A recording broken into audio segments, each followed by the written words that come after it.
So today we're going to just do a really loose style floral painting. So we're all about tight lines on this channel normally where we do botanical paintings, but today I thought we'd loosen things up a bit and make this a tutorial that's really beginner friendly. You can see here the kind of colour swatches that I'm going to be using to paint. I'm going to paint some bluebells and maybe a little bit of cornflower. We'll see how we go. So we're going to just do a really simple outline to begin with. I'm using my 0.5 mechanical pencil. And we're going to start by just doing a really simple line on the direction that we want to put the bluebell. So we're just going to start by doing just a few little lines like that. And then we're going to be coming down like this. So that's going to be the stem of the bluebell. Where we put these in, these are going to be the top. So we're just going to do a little curve here. And then a little curve coming out like this. Okay, just coming down. Really loose, so we kind of know roughly where we're going to go with the shape of the bluebell, like that. And then we can add a few little curves, and then what we'll do is we'll do another one coming this way. So we'll have another little tip like that, and then coming up like that. Same thing. Now normally on our channel we do no sketchy edges at all because we are going to be botanical painting. For botanical painting you want your lines to be nice and sharp. In this instance we're going to be rubbing out those lines later so we can just put them in where we roughly want them to go. Now I can already see that I've made a little bit of a mistake here, so I'm going to rub that out. So the paper that I'm using today is a cold press watercolour paper. So I'm going to do a fern coming down this way so we can come down like this, just to make it a nice composition and nicely balanced. So we can come down, I don't know, maybe like this. I'm just going to do a line for the time being, and I might just do a cornflower here just to balance it out. So now that I know roughly where I'm going, we can start to mix up our paints, and I've just got 4 colours today. I've got a purple, a blue and 2 greens. One of the greens is a muted green, so we've got a lovely dark green to mix up with the purples if you want to, so that we're looking at this kind of lovely soft muted colour palette. I'm going to be mixing them in this little ceramic palette here. So let's start by mixing up some colours. I'm using my number 8 brush.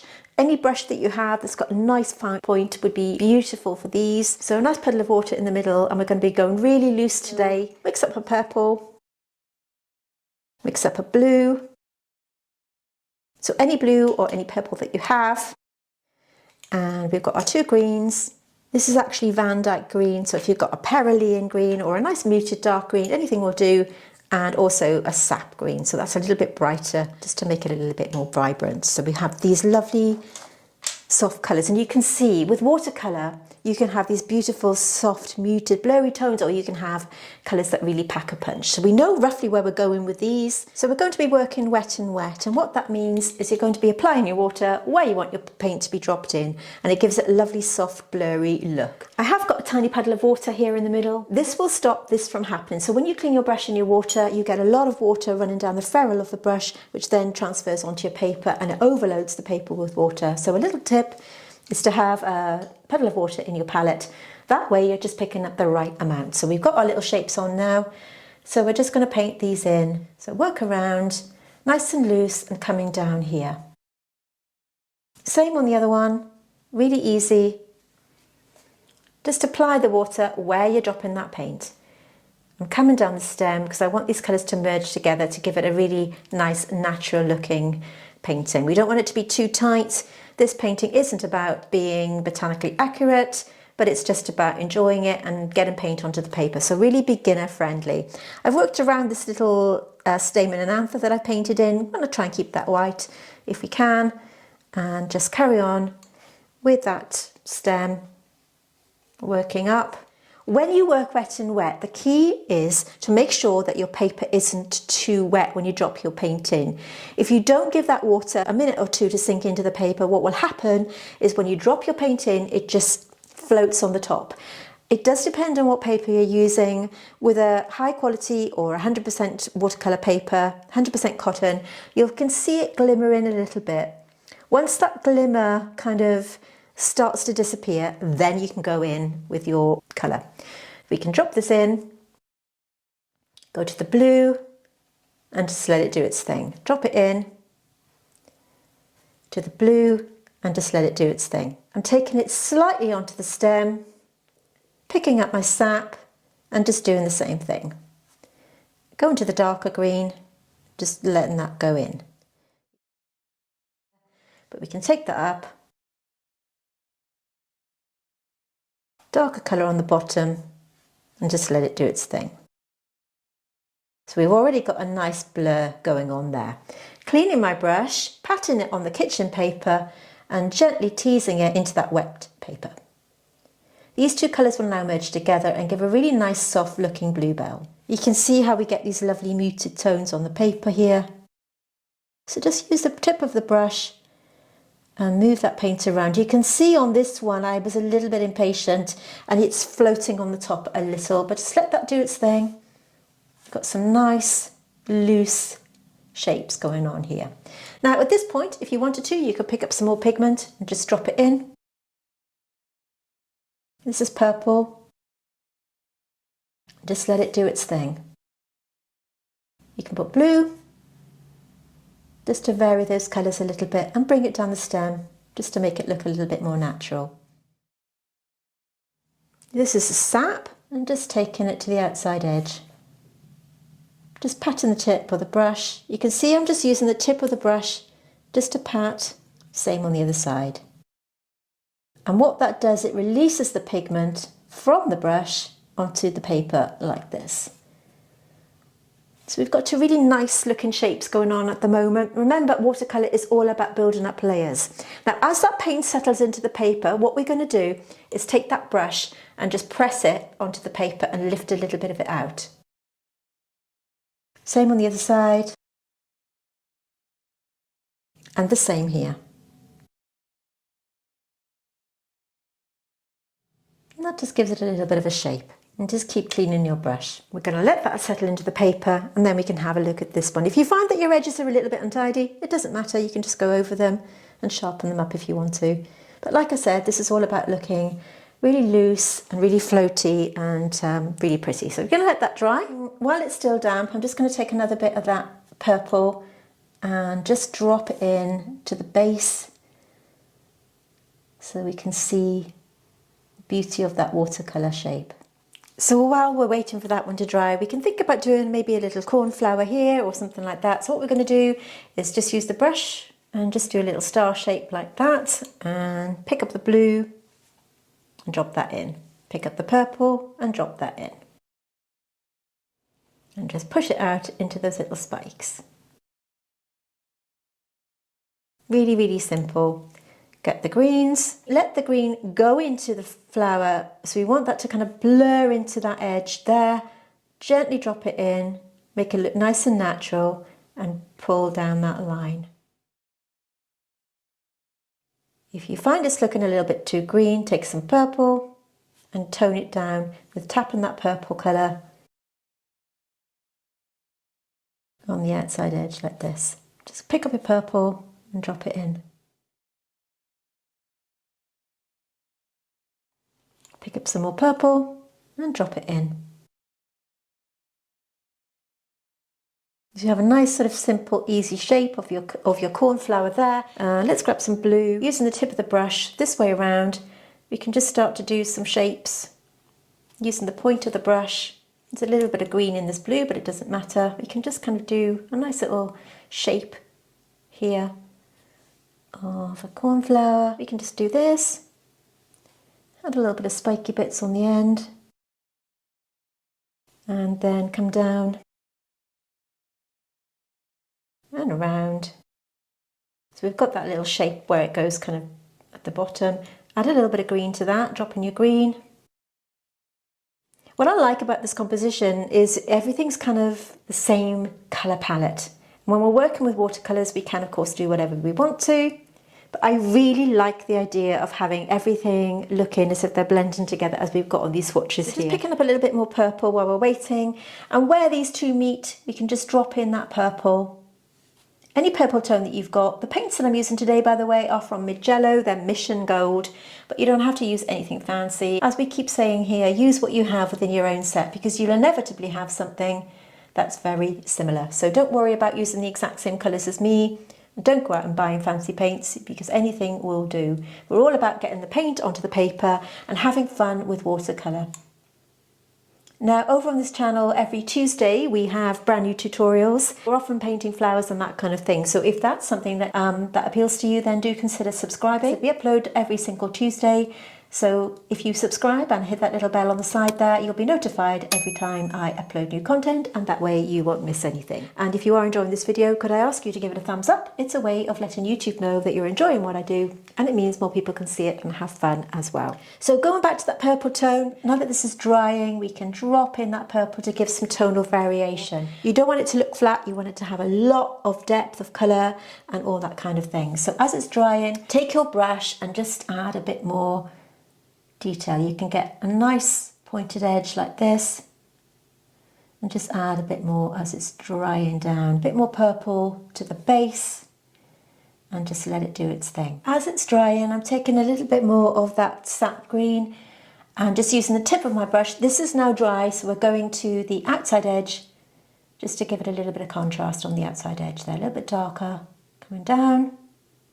Notice how fine I can get that point with the tip of a brush. And this is the number 8 round. So going on the other side here, same again, just to give a bit of tonal variation. You don't want it to look flat. And where we've got this settling in, we can just come down like that. These need a little bit of work, but we need to let those dry a bit. And I'm going to add a bit more purple and drop it in the middle here. Just drop it in as the paint is drying.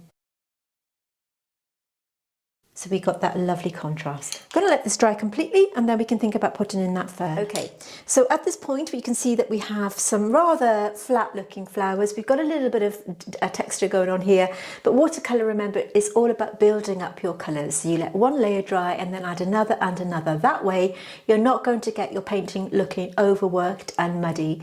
So we all go through this kind of ugly stage or ugly duckling stage with watercolour. So don't worry if it looks a little bit wrong at this point. It really doesn't matter. So this is a loose style watercolour painting and is aimed for beginners. But if you're slightly more advanced, or maybe you want to really level up your watercolour painting and you enjoy painting botanicals, we do have a Patreon where every month we release a new full-length botanical painting tutorial that you won't find anywhere here on YouTube. They are exclusive for my patrons. And in case that's of interest to you, let's just take it. Are you an aspiring artist looking to take your skills to the next level? Or perhaps you're looking for fresh inspiration? Then you may want to consider joining our Patreon. Our Patreon tutorials have much more in-depth instructions and are a much slower pace, and depending on the membership level you choose, you can have personalised feedback from me and video calls.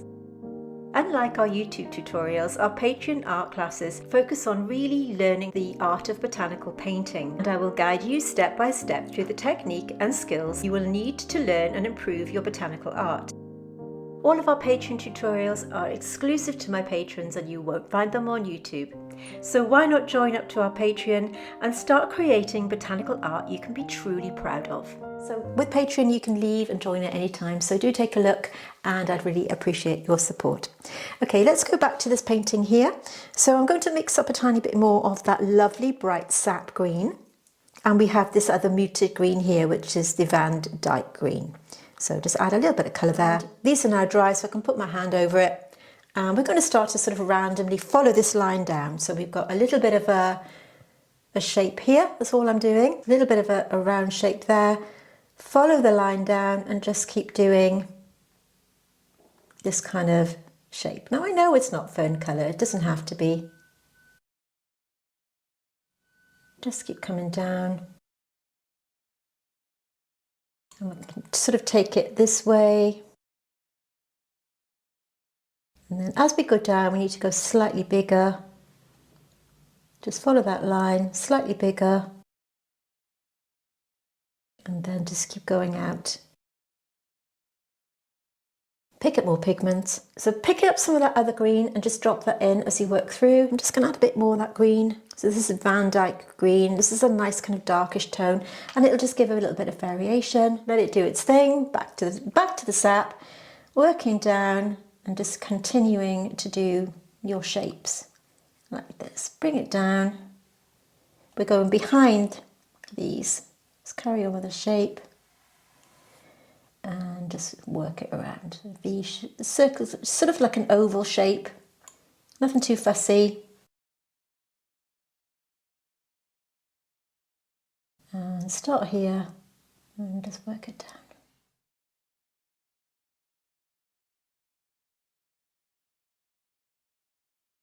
And start to drop in that colour.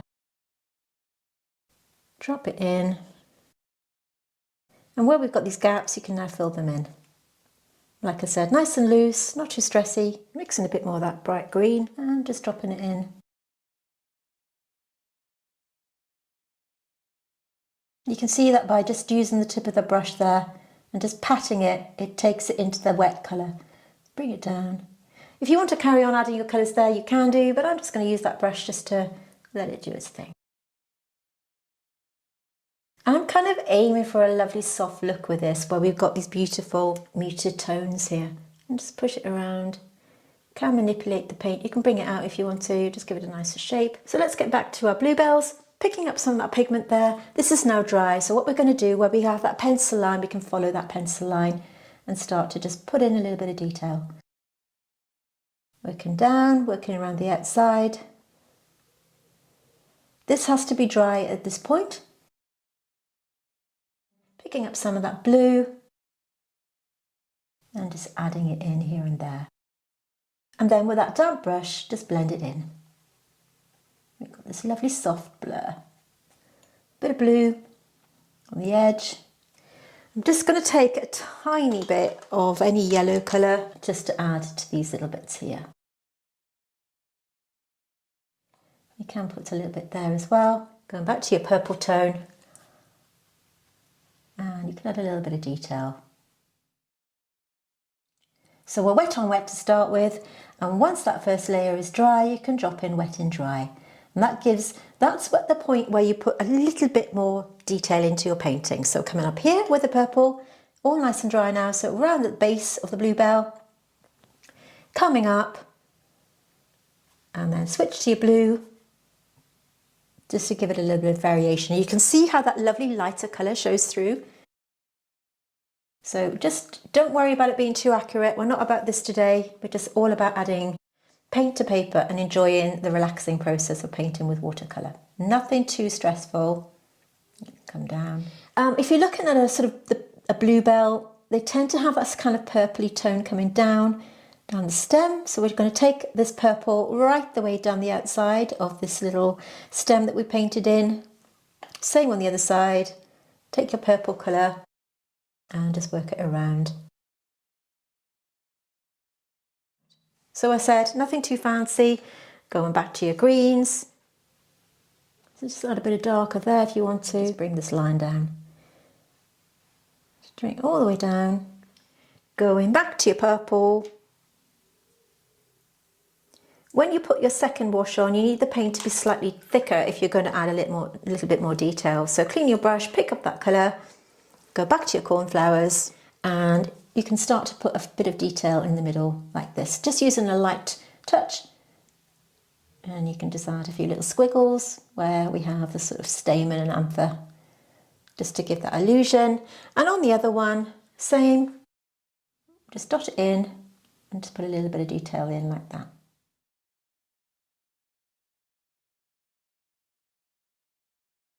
And as a botanical artist, I do find it hard to rein in adding too much detail when I'm doing looser work, but you know, it's looking nice. I'm just going to add a little bit of dots here to give the illusion of movement. And just coming down like that. You can just add a little bit of detail there. So I'm taking the purple down the outside edge because I think it looks quite nice. I'm going to add some splats because I feel like it. I know some people hate it. I know some people love it. You just take your brush and just give it a nice little painterly look. Add in some purple and green. Like I said, I know it's a love-hate thing, but you know, let the botanical artist have a moment. Okay, so here's the finished painting. Any questions? Let me know in the comments. Are you used to painting with a kind of more looser style, or do you prefer the kind of tighter look that we get with botanicals? But you know what, whatever style of painting that you like, sometimes it's nice to step outside your comfort zone and give something a little bit more loose a try. Normally on our channel we have line drawings and references to join in with, so if you are worried about drawing, we normally give you a free reference photograph and an outline to trace down your watercolour painting. But this week, of course, we haven't done that. We are freestyling it and just drawing it as we go along. And it also helps us start sort of getting used to drawing freehand if that's your thing. But again, if you want to have access to any of our line drawings and our references that accompany our tutorials here on YouTube, then head over to our Facebook group. It's called The Wonders of Watercolour, and it'll be in the description box underneath this video. So let's just take a moment to take a look at our final painting. I hope you enjoyed it. If you have, give it a thumbs up, and I'll see you next week.